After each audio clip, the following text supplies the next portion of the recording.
بسم اللہ الرحمن الرحیم۔ السلام علیکم 10th کلاس، امید ہے آپ سب خیریت سے ہوں گے۔ 10th کلاس والوں، آپ لوگوں کی جو اردو ہے اس کا جو پیپر کا پیٹرن ہے یعنی پیئرنگ سکیم 2026 کی بہت زیادہ آسان ہے۔ اس کے اندر آپ لوگ نمبر ایزیلی جو ہے نا وہ 70+ لے سکتے ہیں۔ تو ویڈیو کو کمپلیٹ دیکھنا ہے آپ لوگوں نے، تبھی آپ لوگوں کو جو ہے نا علم ہوگا کہ آپ لوگ جو ہے نا وہ کس طرح سے 70+ نمبر ایزیلی لے سکتے ہیں۔ تو اس ویڈیو کے اندر آپ لوگوں کے ساتھ کمپلیٹ جو ہے نا وہ پیئرنگ سکیم شیئر کی جائے گی۔ ویڈیو کو شروع کرنے سے پہلے آپ لوگوں سے ایک چھوٹی سی ریکویسٹ ہے کہ اگر آپ چینل پر نئے ہیں تو چینل کو لازمی سبسکرائب کر لیں تاکہ آپ لوگوں کو ہماری ویڈیوز کے نوٹیفیکیشن ملتے رہیں۔ چلے بھائی چلتے ہیں موبائل کی سکرین پر، وہاں پر ہم دیکھتے ہیں کہ ہمارے پاس جو ہے نا وہ 10th کلاس کی پیئرنگ سکیم کون سی ہے۔ تو جی بچوں، ہم آگے ہیں موبائل کی سکرین پر۔ یہاں پر داہم اردو کا پیپر پیٹرن آپ لوگوں کے ساتھ شیئر کیے جا رہا ہے۔ یہاں پر کل نمبر آپ لوگوں کو جو ہے نا وہ 75 نمبر کا جو ہے نا وہ پیپر آئے گا، جس کے لیے آپ کو جو ہے نا وہ 2.5 گھنٹے ملیں گے۔ ٹھیک ہے بچوں، 75 نمبر کے پیپر کے لیے 2 گھنٹے 30 منٹ جو ہے نا وہ آپ کو دیے جاتے ہیں۔ سوال نمبر 1 آپ لوگوں کو آئے گا بچوں معروضی، 15 نمبر کی معروضی آئے گی۔ ٹھیک ہے، یعنی اس کے اندر اردو کہ جو ہے نا وہ اسباق جو دیے ہوئے ہیں، نثر ہے، غزلیں ہیں، نظمیں ہیں، ان کے لاسٹ والے MCQs بھی آ سکتے ہیں، اور آپ لوگوں کو گرامر کے پورشن میں سے بھی جو ہے نا وہ MCQs آ سکتے ہیں۔ ٹھیک ہے بچوں، سوال نمبر 2 کے اندر ہوگا حصہ اول۔ یہاں پر اشعار کی تشریح ہوگی۔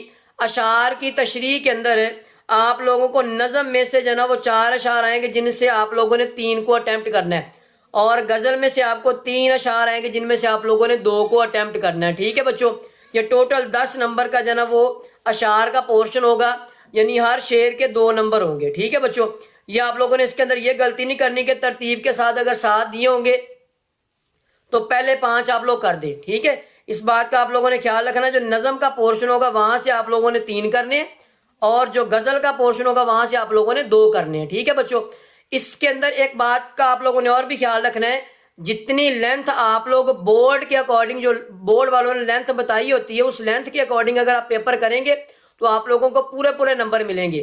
اگر آپ جو ہے نا وہ بلا وجہ جو ہے نا وہ لکھتے جائیں گے تو پھر آپ لوگوں کو نمبر پورے نہیں ملیں گے، جس کی وجہ سے بچوں کے جو ہے نا وہ پیپر کمپلیٹ نہیں ہوتا، اور ان کے جو ہے نا وہ یہ کمپلین بھی ہوتی ہے کہ سر ہمیں جو ہے نا وہ نمبر کم ملے ہیں۔ تو لینتھ کا آپ لوگوں نے خاص خیال رکھنا ہے۔ سوال نمبر 3 نثر پاروں کی تشریح۔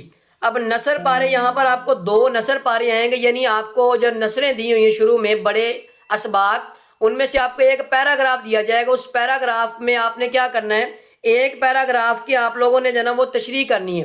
تشریح کس طریقے سے کرنی ہے، اس میں آپ نے سبق کا عنوان لکھنا ہے، یعنی کس سبق سے وہ پیراگراف لیا گیا، اور مصنف کا نام یعنی جس نے وہ سبق لکھا ہے، اور اس کے اندر کچھ الفاظ ہوں گے جن کے اوپر لائنیں لگی ہوں گی، ان کے آپ نے معنی لکھنے ہیں، اور دین اس کے بعد آپ لوگوں نے اس کی تشریح کرنی ہے۔ ٹھیک ہے بچوں، جو سبق کا نام اس کا 1 نمبر، اس کے بعد مصنف کا نام 1 نمبر، اور خط کشیدہ الفاظ اس کے 3 نمبر، اور تشریح کے 5 نمبر۔ ٹھیک ہے بچوں، تشریح میں آپ لوگوں نے یہ خیال رکھنا ہے کہ اس کی تشریح لکھتے وقت آپ لوگوں نے اگر پیراگراف 3 لائنوں کا ہے، ٹھیک ہے، اور آپ لوگوں نے اس کی تشریح جو ہے نا وہ کم از کم جو ہے نا وہ 1.5 پیج کرنی ہے۔ ٹھیک ہے، تشریح جو ہے نا وہ آپ لوگ اس کے اندر آپ لوگوں کو میں کمپلیٹ ایک ویڈیو بنا دوں گا اردو کے لیے کہ آپ لوگوں نے کتنی لینتھ جو ہے نا وہ آپ لوگوں نے اس کے اندر رکھنی ہے۔ ٹھیک ہے، سوال نمبر 4 مختصر سوالات ہوں گے، یہ نثروں میں سے، نظموں میں سے، غزلوں میں، سب میں سے آ سکتے ہیں۔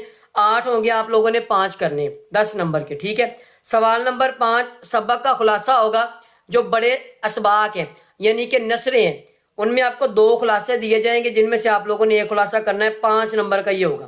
سوال نمبر 6 مضمون ہوگا بچوں، 3 مضمون ہوں گے جن میں سے آپ لوگوں نے ایک مضمون تیار کرنا ہے۔ ٹھیک ہے، اس کے لیے آپ لوگ جو ہے نا وہ اشعار وغیرہ تیار کریں۔ مضمون کے لیے جو بچہ اشعار زیادہ لکھے گا اس کو زیادہ نمبر دیے جاتے ہیں، اور اس مضمون کو تیار کرنے کے لیے آپ لوگ اردو کی جو بی بک ہوتی ہے قواعد و انشاء پردازی، اس کو آپ لوگ جو ہے نا وہ تیار کریں۔ انشاءاللہ آپ لوگوں کا مضمون جو ہے نا وہ 15 نمبر کا تیار ہو جائے گا۔ دین اس کے بعد سوال نمبر 7 عبارت پڑھ کر سوالات کے جوابات، 10 نمبر۔ یہاں پر آپ کو 5 سوال دیے جائیں گے، یہاں پر آپ کو ایک پیراگراف یا عبارت دی ہوگی، اس کو آپ لوگوں نے کمپلیٹ پڑھنا، اور اس کے لاسٹ پہ جو ہے نا وہ 5 کوسچن دیے جائیں گے، ان کے آپ لوگوں نے آنسرز لکھنے ہیں۔ ٹھیک ہے بچوں، تو یہ تھا ہمارے پاس کمپلیٹ جو ہے نا وہ پیپر کا پیٹرن، جو کہ داہم اردو کا تھا، میں نے آپ لوگوں کے ساتھ شیئر کر دیا ہے۔ مزید اس طرح کی ویڈیوز دیکھنے کے لیے ہمارے چینل میتھ بائی MRA کو سبسکرائب کریں تاکہ آپ لوگوں کے ساتھ اس طرح کی ویڈیوز شیئر کی جا سکیں۔ ملتے ہیں نیکسٹ ویڈیو میں، اللہ حافظ۔